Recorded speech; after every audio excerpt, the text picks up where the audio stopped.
Deliberate writing. Zum J, big up Banzo, that's me DJ. Deliberate again. She ba on already.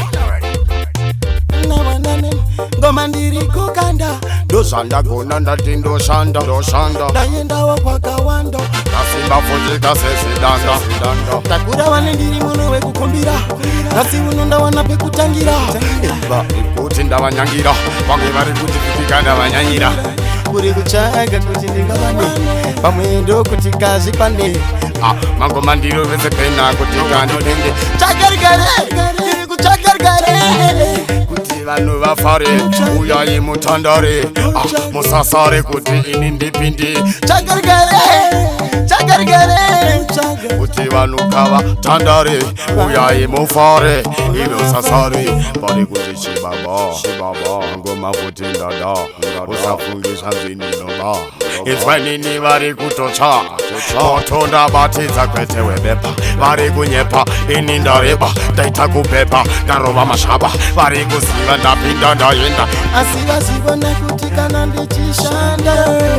nenge ndiri pabasa ndina kupusa nyangwe pasapasa smakasa ini ndiri kuchagarigare kuti vanhu ngavatandare uyai mufare amusasare asvikadare kuchagarigare kuti vanhu ngavatandare uyai mufare amusasare asvikadare nekuti ndiri kuda kuona vamwe vachiwaina mamwe makeshi avo vachisaina aisi dhenja vange ndiri kulaina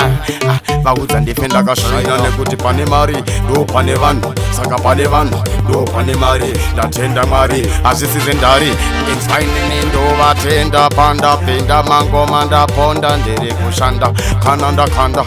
ndaenda kwakawanda mari ndapanda ndiri kushanda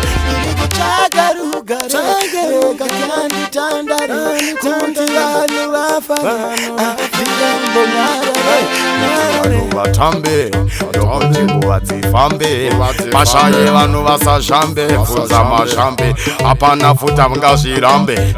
vaudze kuti ndapinda ndabuda nyangwe ndanzi indine zuda nyangwe zvikanzi ndapuhwa ngoda ndanetsa futi ndaridzwa mumavhoda pane mafanzi vandipa chanzi ndafaisa dhanzi onavo stanzi mapaunzi nyangwe nemaranzi ndatenda ndiri kuchagarigare kuti vanhu kavatandare asvibhadhare vanhu vafare ndati musazare